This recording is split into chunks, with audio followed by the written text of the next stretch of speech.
speaker is Dr. Marty Leonard from Dalhousie University. She is a professor there where she studies behavioral ecology of birds as well as conservation of endangered species of birds.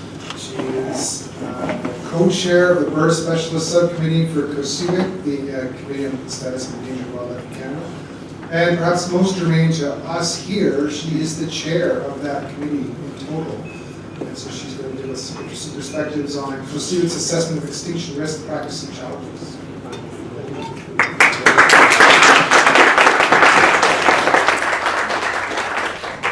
Thank you very much, Ulrich. And this will be the second simple talk of the day. So what I want to do in the next 25 to 30 minutes is to talk about how this Committee on the Status of Endangered Wildlife in Canada, or COSEWIC, considers extinction risk in its assessment process. And to do that, what I'd like to do is to start by giving you a bit of background on the committee, particularly for visitors from abroad, so they understand where this committee fits in. And then I'm going to quickly turn to looking at how extinction risk features in two main jobs that this committee does. One is in prioritizing species for assessment, so figuring out which species to assess and in what order. And then in the second major job, which really is the core of our work, which is to assess the species we consider to be at risk. And I'm going to end up by talking about some of the challenges we face as we go through this process. So the first thing I think to note is that COSEWIC is an independent national advisory body. We're not government, we're not a conservation organization. We're an arm's length committee that provides advice to the Minister of the Environment on conservation status for species at risk. And so we're separate from any of these other institutions.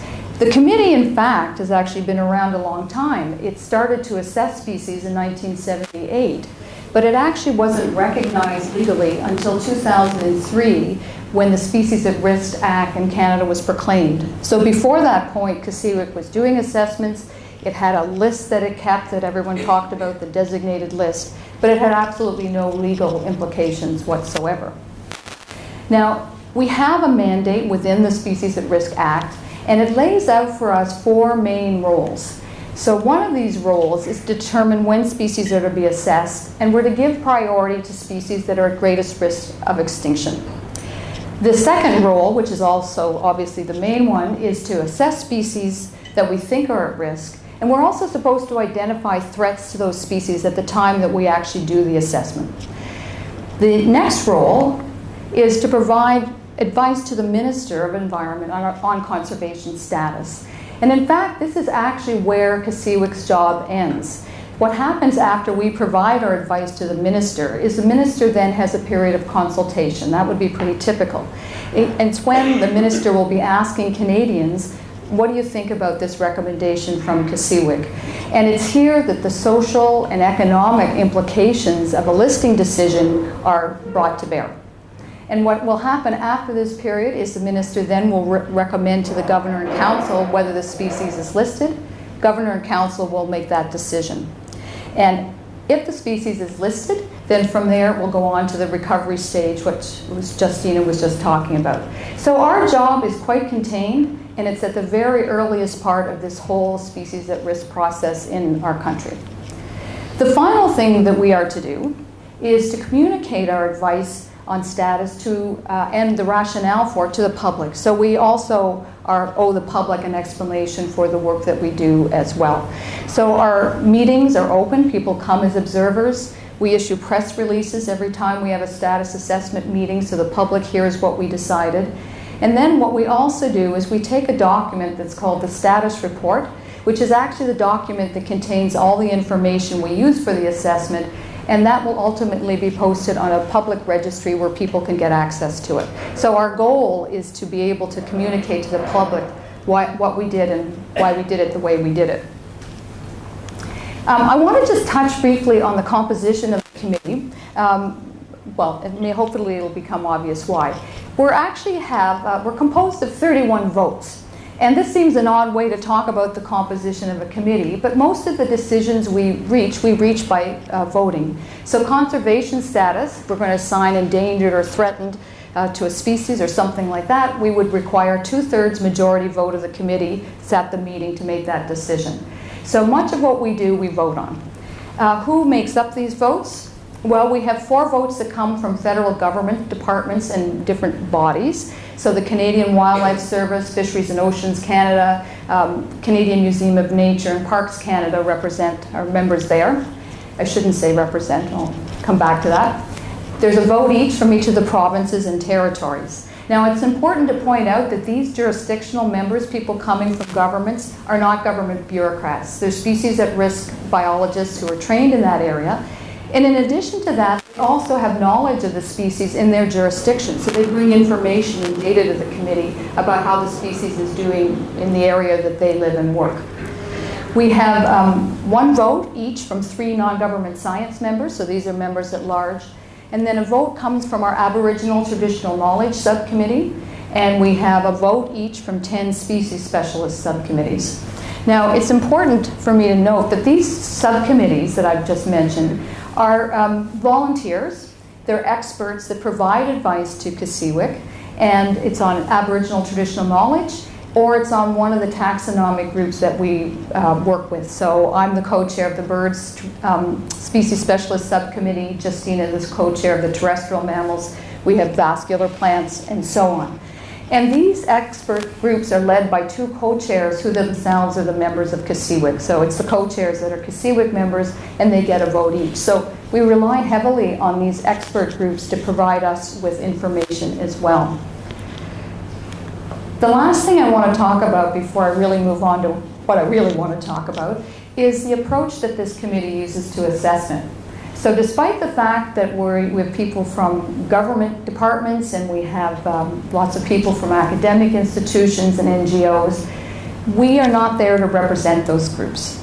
We're there as independent experts that are to assess species at risk. So we don't come with political agenda that we're trying to, somebody's government would like to see something not listed. That doesn't come up in our discussions, and really for people who have sat in and observed the process, that's actually exactly the case. We're guided by the Act to consider the best available scientific, community, and Aboriginal traditional knowledge. So although much of what we look at is scientific, there are other aspects to what we consider. And all of it, though, is biological in nature. So we're trying to get at extinction risk using biological information from these different sources. So we do not, thankfully, have to consider the social or economic implications of an assessment. That happens later in the process, as I mentioned, and that frees this committee to simply focus on the relevant biology related to extinction risk. So with that, I want to turn now to talk about how we actually consider extinction risk in this assessment process. I think the first thing that's just worth noting, and maybe it's self-evident, but I'll say it anyway, is that we're doing assessments at a national level. We're not like the IUCN that's assessing species globally. So that means there's 2 things that we're actually considering here. One is extinction risk in the sense of losing the species from the planet. The other is extirpation from Canada. So we're considering extinction from Canada as much as we're thinking of global extinction. So when I say extinction risk, I'm actually talking about both kinds of extinction. So how does this feature in these 2 main processes? I want to talk about it in terms of how we prioritize species for assessment, and then I'm going to turn and talk about how extinction risk is considered when we actually sit down to assess species that we think are at risk. So the Species at Risk Act tasks this committee with deciding when to assess species, and it tells us to actually prioritize in risk in terms of extinction. So how do we do this? And it's not always an easy feat. So the way that it works is that each year, species specialist subcommittees, which you see around the outside, and our Aboriginal Traditional Knowledge Subcommittee will submit a candidate list to COSEWIC that lays out the species they think are in most urgent need of assessment. And then the committee will rank these species across the different taxonomic groups, trying to identify those species that we think are at greatest risk. And then ultimately, about 15 from maybe 25 or 30 species that are submitted will go forward in that year for assessment. So what that means is we'll have a status report prepared. That status report will contain information on population abundance, population trends, habitat loss, and various threats. And then after about 2 to 2.5 years, while this report is being reviewed, and it's reviewed about 3 times and vetted, it'll eventually make it to assessment. So this is really the very first step, and we're just trying to figure out what species should be assessed. We consider 5 different risk factors when we sit down to try to prioritize species. We will be considering things such as population size and declines. So a species that has a small population and is showing signs of severe declines, we assume to be at greater extinction risk, therefore it will get higher priority. We would look at the geographic range and distribution of the species. So again, a species that has a small range and where there's few populations that are concentrated together, we expect to be at greater risk of extinction, and they would be moved up higher on the list than one that didn't have these traits. We would consider any limiting biological factors. So for instance, a species that has some kind of specialized habitat requirements may not be able to respond well if that habitat is lost, and therefore it might have a higher priority because of its lack of flexibility. A generalist species, if it loses habitat, may be able to occupy other habitats, thus reducing risk. We, of course, consider threats. So we would be trying at this early stage to figure out whether there were threats the species was exposed to. Are they severe? How much of the population do they affect?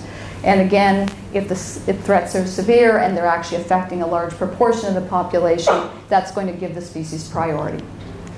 And the last thing we would look at would be global conservation status. So if the IUCN had recently assessed the species and found it to be critically endangered or endangered, that might move it up our list compared to one that had not been in those categories.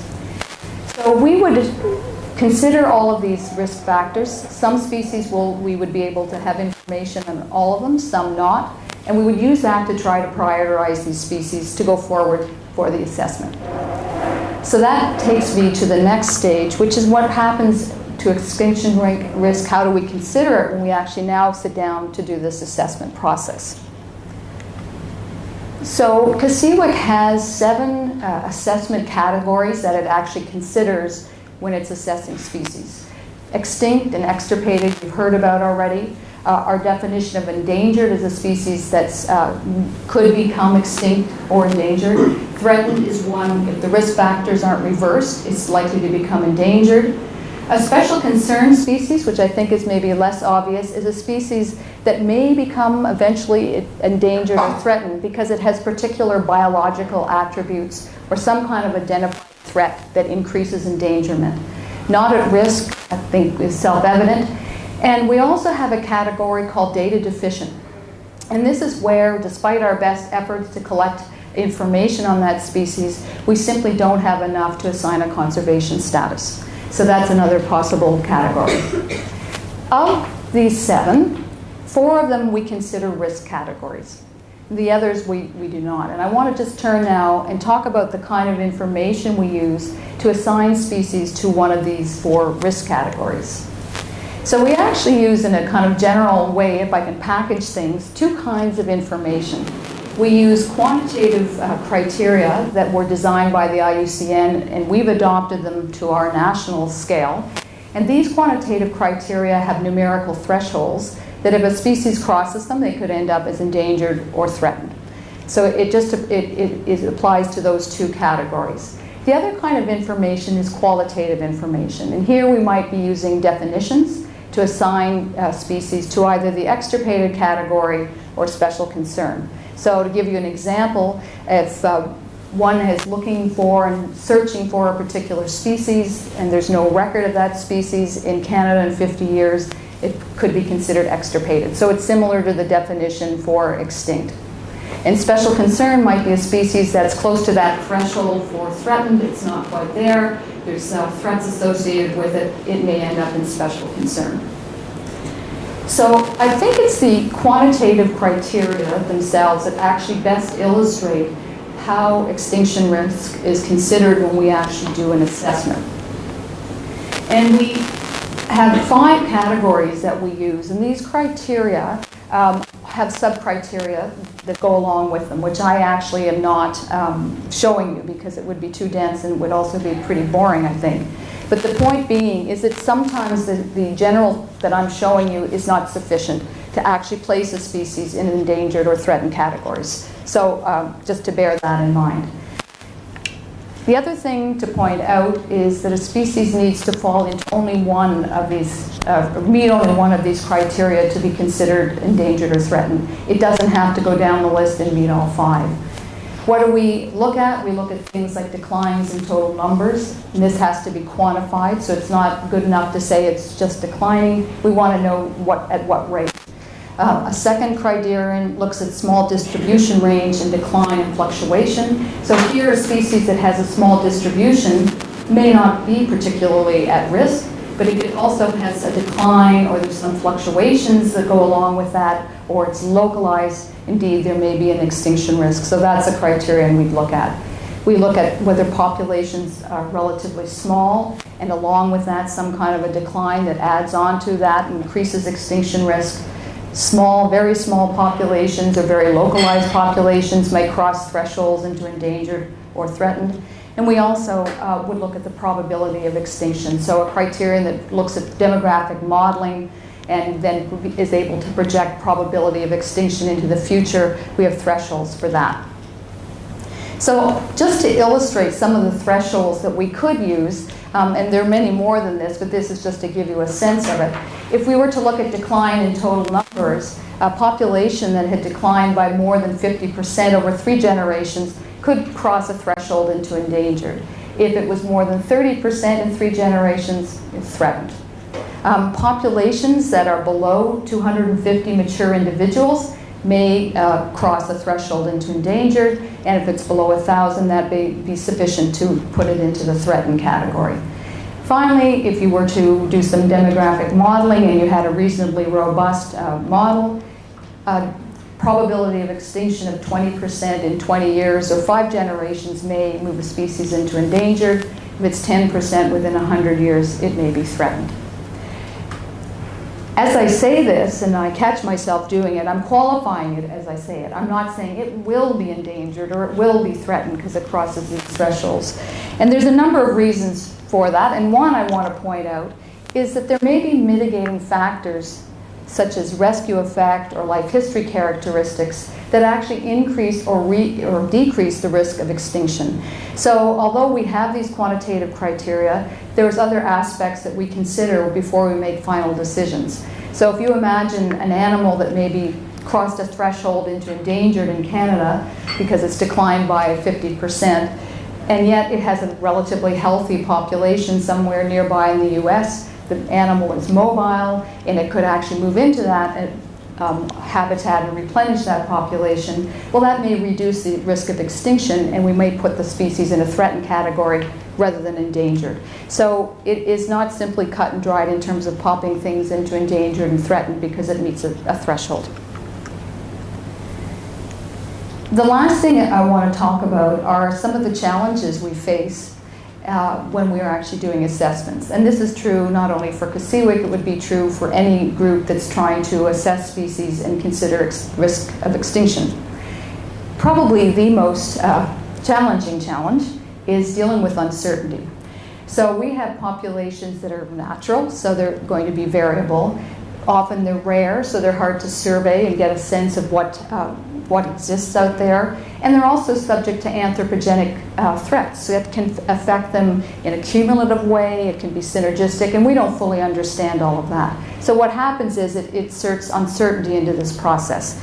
So how does uncertainty affect some of our decisions? Well, I think the first thing I have to point out is that we are guided by the precautionary principle. So the idea here is that we should not postpone an assessment while waiting for full scientific certainty, because that's never going to happen. And in the meantime, the potential is there to lose species. So we start from that point. But nonetheless, we have to think about it when we do both of these 2 jobs I just talked about. So how does uncertainty feature in prioritizing species for assessment? Well, we're actually trying to figure out whether species are at risk before we have all the information gathered that we have 2 or 3 years later when we do the assessment. So what we have to do here is to work with what I see as the most readily available information. And we're trying to figure out from that readily available information whether a species is likely to be at risk. The cost of getting it wrong is that we may assess species that aren't at risk. And although we don't want to waste our resources, that cost is not as great as not assessing a species that does need to be assessed. So at this early stage, there's lots of uncertainty, but we also, the cost of getting it wrong is not as severe. The truth is, in fact, we seem not to be getting it all that wrong so far. So if we're actually targeting species that are at risk when we're doing this exercise of prioritizing, what I'd expect to see is 2.5 years later when we do the assessment, those species actually fall into one of our risk categories. And that's more or less what happens. So what this little figure is showing you is the number of species that we've assessed between 2006 and 2010, give or take.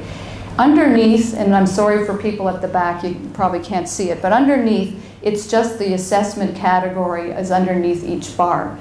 These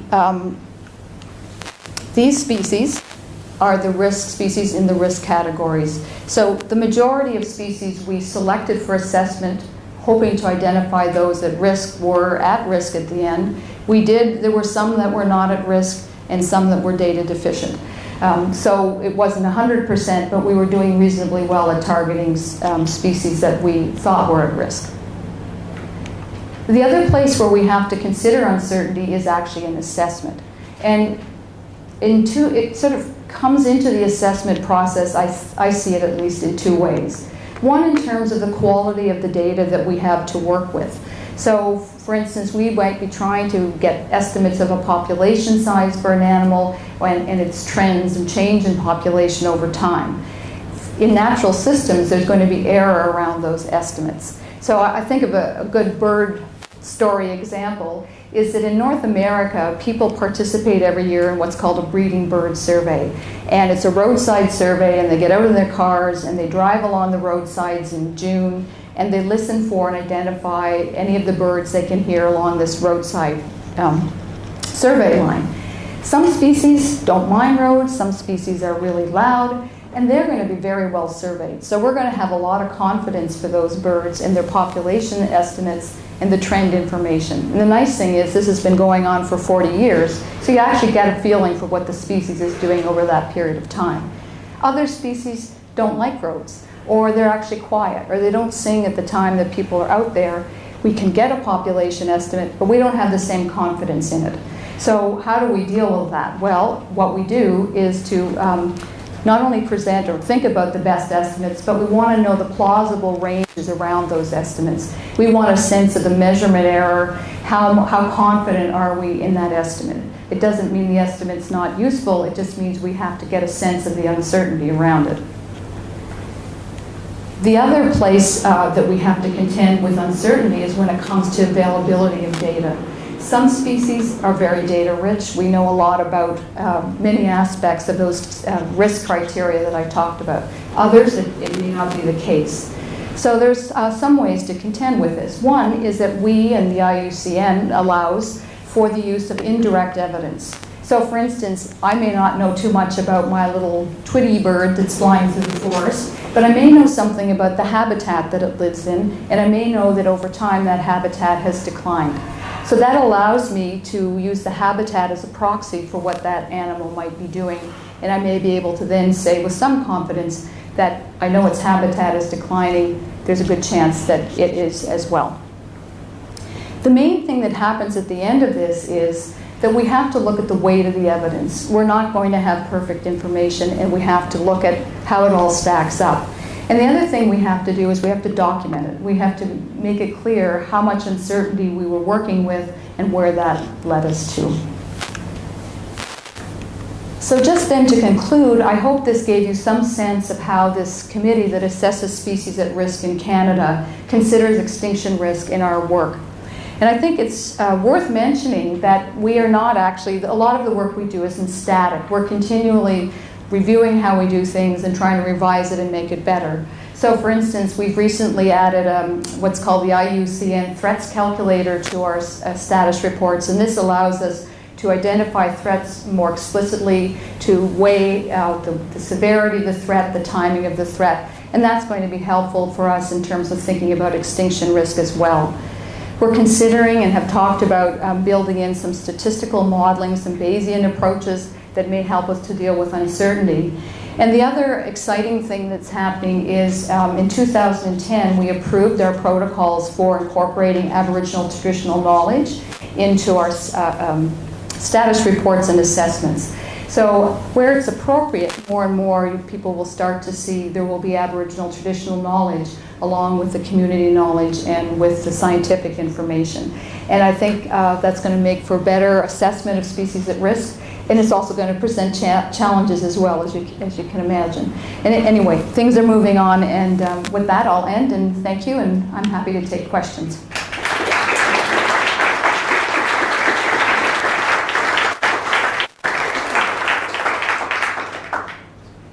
All right, questions for Dr. Leonard? Please. Thank You make sure, please, to speak out loud or stand up so that everybody in the back can hear you too, please. Okay. Thank you so much for your talk. It was really informative, and I appreciate the loftiness of this kind of project that you're doing. But I was just wondering, once you put a species into a data deficient category, what happens next? I mean, are you allocating resources towards getting more data on these species? Well, technically, nothing happens with it. So it doesn't end up on a list. I have been pushing for a while, and I don't know that it's happened, to have them posted on the COSEWIC public website so that people say, look, these species, there's a hint there that something's off, but we need more information. What can happen is they can be brought back some years later in that priority ranking exercise, and we can look at them again. But essentially, nothing happens to them after we do that assessment. Yes?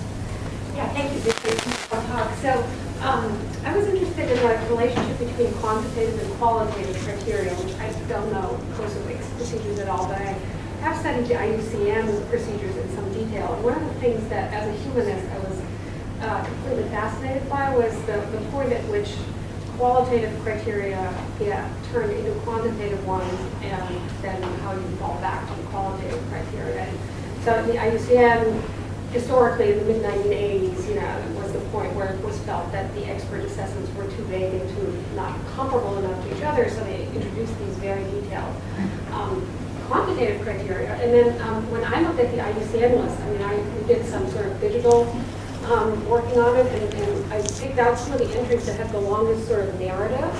One of the longest narratives in the IUCN is associated with a hawksbill turtle. And I thought, why does this animal have such a long entry? I mean, really the fourth longest among all 65,000 species. And so it turned out, when I researched this, it has long historical digressions into the Japanese tortoise shell trade in the 19th century.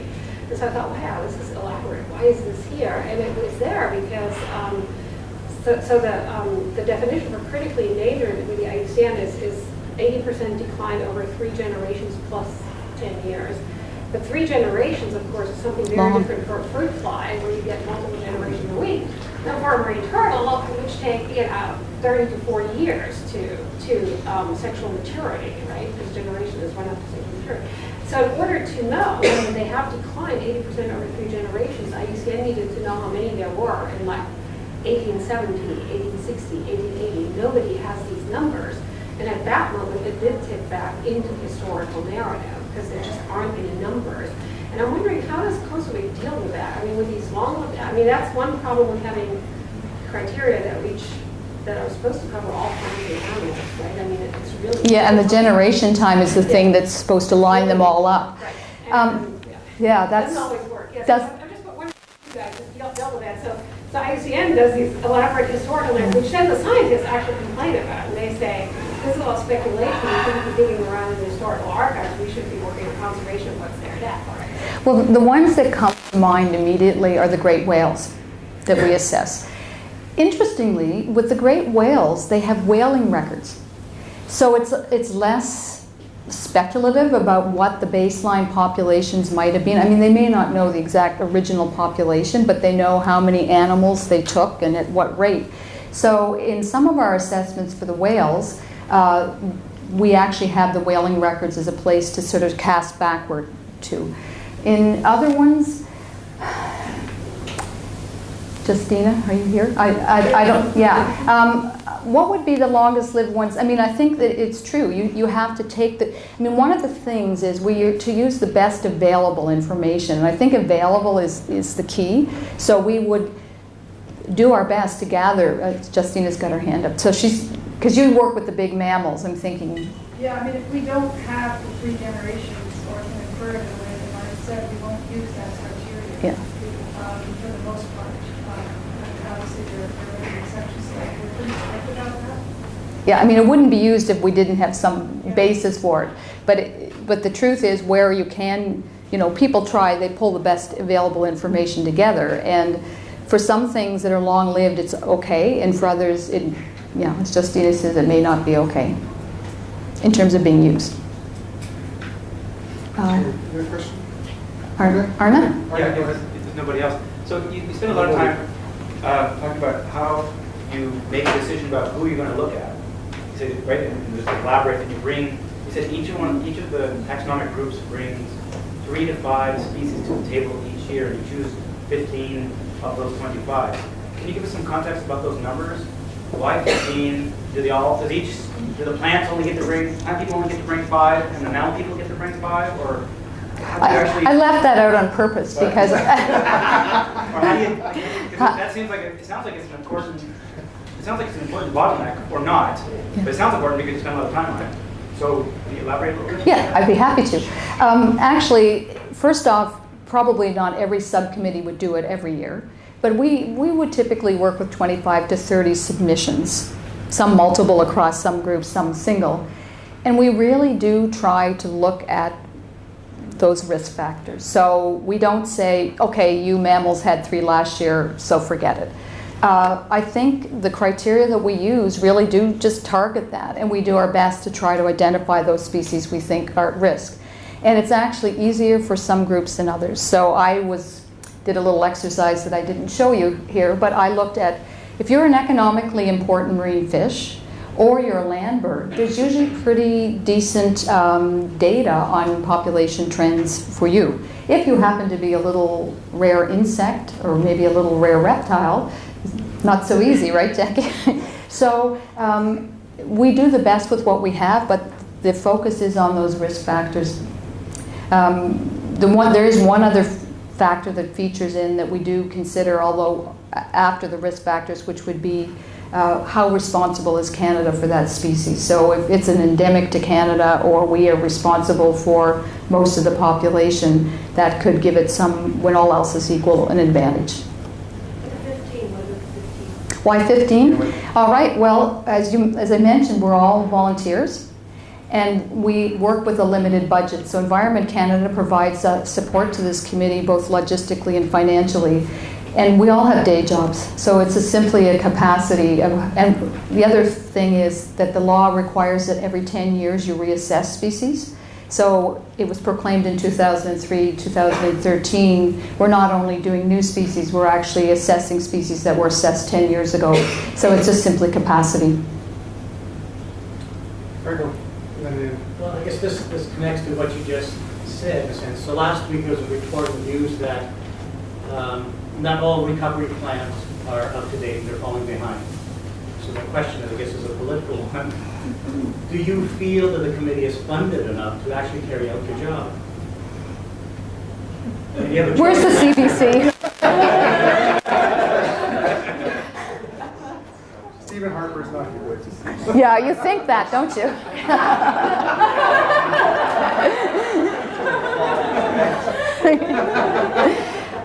That release you signed was for the institution thing. Yeah. Of course we could use more money, although we are limited by our time. And I mean, there's a reason why this committee, you know, some days I think, oh my goodness, you know, these volunteers, they do so much work, and they do. But I think that's the best way to have it, because we're not paid by anybody to do this. There's no conflicts of interest. We're doing it purely for the obvious reasons. So we will be limited by our people power, no matter how much money we have.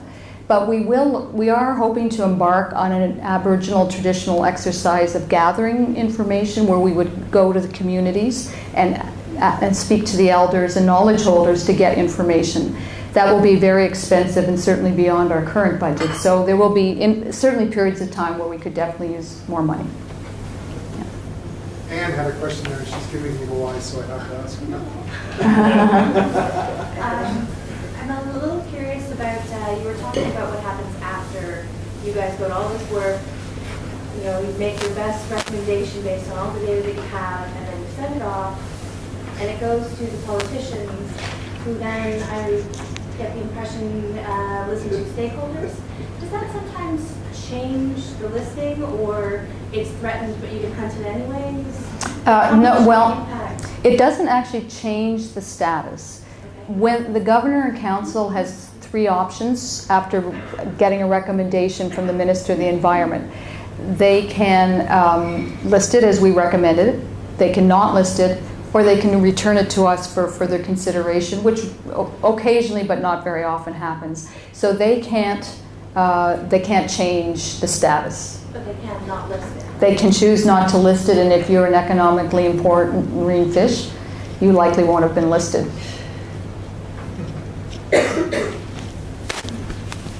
John.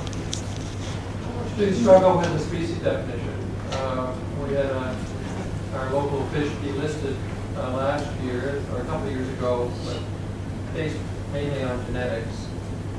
Where do we spend a lot of worry about what we call a species in this discussion? Well, we can assess below the species level, so we can assess subspecies, but we can also assess distinct and significant entities of biodiversity.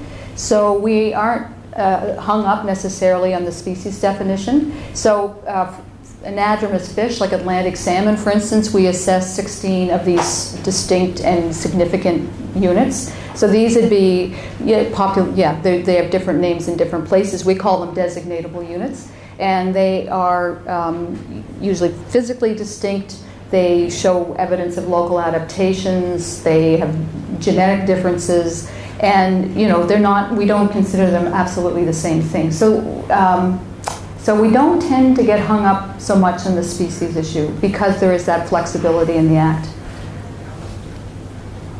So there was a question in the back. Scott, go ahead. Marty? Oh, sorry. Oh, hi. I Sorry. have a 2-part question. Sure. Justina's talked in regard views of extinction and recovery. What is your sense of how the public perceives reports that are produced by COSEWIC? You mean whether they put any weight on it or whether they care? I'm not degrading the work. No, I'm just, but Do people value the work that COSEWIC does in terms of the general public, or how aware are they of the ideas that Justina was talking about, do you think? I think people that know what we do value it. I mean, I get interesting emails after a species assessment meeting where people will say, thank you so much for what you're doing. So at some level, I think there's some recognition. Lots of people think that we're the ones that list the species. So we can also get a lot of heat, and people will be writing me these letters saying, this is absolutely, you know. So I think if we had more money, okay, back to that money question. If we had more money, what I would do is I would send our members out to Aboriginal communities. I would send them out to schools and other groups to talk about what it is we do. So I think there's probably general, people don't really know what we are. We do our best to convey it. But I think for those that do, I think they appreciate it, and I think they appreciate that it's separate from the political decisions, and that it actually, we do the best we can with what we have, but we're not influenced by the politics of it, what happens. Did you have a second part? Yeah, the second part was, are you able to measure how much people read the reports in terms of the general public? I get many, many requests for the reports. So between when we finalize them and they get posted on the public registry, about a year passes, I get probably a request a day. all kinds of organizations, other recovery people in the government, school projects. Actually, I had this great letter from this guy who said he wanted his students to look at the status reports and he couldn't get through the Environment Canada website. You needed a PhD to understand it. So, so I think, yeah, I do think they get used. So I think this might be Anna's question again, but asked in a different way. Sure. So you settle on the structure, the design of the standard, you've got one for plants and you've got one for insects or arthropods, I don't know, but looking at the size of those groups and thinking about how the committees work, you think that every year the mammal subcommittee could bring 5 species and the insect one could bring 500 species, and obviously that's not the way you do it. So how did you decide which taxonomic groups were going to get their own subcommittee? Well, some of it's historical. So some of these committees were there from when the committee was formed in 1977. There was a time where there was a group called mollusks and lepidopterans. So, okay, I think we're doing a little better. So, you're right. These are not, I mean, there's other groups that we should be considering as well. So some of it is getting expertise. So we've recently talked about how to deal with crustaceans. So some of it is a hangover. Some of it is clearly that there wasn't an arthropods committee. There was the lepidopteran committee along with the mollusk, but there was no. So we got that going, I think, in 2006. We understood, of course, how could you not have that group? So historical hangover. Some of them are the obvious groups, right? And I think that with more capacity and expertise, we'll move on to some new groups as time passes. How do you deal with issues that are multi-species? You know, use the example, if you start pulling on the thread of polar bears, you very quickly come up against what's going on with ring seals, and particularly in James Bay, Hudson Bay. Well, two parts to that. The first is that we are, as far as the Act's concerned, we have to assess, and Justina mentioned this, at a species level. But recognizing the interconnectedness of some of these things, we have more and more been trying to what we call bundle species for assessment. So recently we did yucca plant with yucca moths. In this meeting coming up in November, we'll be doing 3 Vespertilionid bats, all affected by white nose syndrome. So they have a common threat that links these things together. So we're trying to do more and more of that, where there's an obvious connection between predators and prey, common threats, or some kind of interaction between the species, to at least assess them at the same time. Although we're restricted in how we, you know. 2 more questions, one here and then one here. Thank you for that presentation. So a few quick questions. I was wondering about the database upon which, these species are assessed. I'm going to interrupt and just say, can you answer one of those 3 questions? Because then we'll have one last one, and then we'll Yes, okay. The IUCN has thought a lot about this difference across taxonomic groups, and a lot of these criteria are meant to allow the assessor to actually do this broad range of taxa with using the same set of criteria. We could talk more about it afterwards. Second, the main difference with the ESA and our Act is the petition thing that I know of, and so we can accept unsolicited status reports, but by and large it's COSEWIC that decides what's going to be assessed, and again it's separate from the government. And the answer to the first question is there's all kinds of databases available depending on the species. So if you're marine Fisheries and Oceans Canada actually monitors you. If you're a bird, there's lots of bird surveys, a lot of citizen science where people are out actually surveying particularly birds, but more and more frogs, things like that. And so there are all kinds of different databases that are brought to bear. One last final question. Thanks, Hayes, for that. There's probably a naive question, or maybe I like to be a bit utopian, maybe they're the same thing. You speak up a bit so bring the mic. Yeah. So you said that you don't have to, or perhaps you're not allowed to And you said, thankfully, consider the social and economic aspects of the extinction risk or endangerment. And I'm just wondering what the nature of that distinction is, and whether it's you're not allowed to legally, where the pressure comes from, because I can imagine a committee that might, that might be precisely the questions that you ought to consider and advise upon. You're talking about that you can be overruled if it's an economically important fish or whatever. The fact that something is being hunted or farmed to extinction, isn't that precisely the sort of thing that you might be able to? We would look at those things. I don't know if people heard, but this was about why we don't consider the social or economic factors that could affect these animals. And you talk about hunting to extinction. We would come at that point of view of a threat. We wouldn't come at it from the point of view of what happens if we list this species and the person that makes their living hunting it can't hunt it anymore. So I actually am thankful that we don't have to consider it, because I think we simply are focusing on the Aboriginal traditional knowledge, the biology, and it's biological in nature. And so, well, we don't have the expertise to consider it, but it doesn't, I say it's pure, but that sounds a little over the top. But it really is purely about the biology. And so we're actually trying to figure out whether this thing is at risk of extinction. And the minute I have to think, well, there's going to be, when I do cod, think of all the people fishing in Newfoundland that could lose their jobs and their livelihoods if we list this, if it gets, not we, but it gets listed. That could affect my view of what the biology says. And so I think the idea of keeping them separate is actually a good thing. It's not that it's not important, and it's not that it won't be considered. It will be. But I think just focusing on the biology and the risk factors keeps us really focused on extinction risk and that target. So. I got to shut you down. Yes. Sorry. No problem. Thanks Thank very you. much. Thank you. Yep.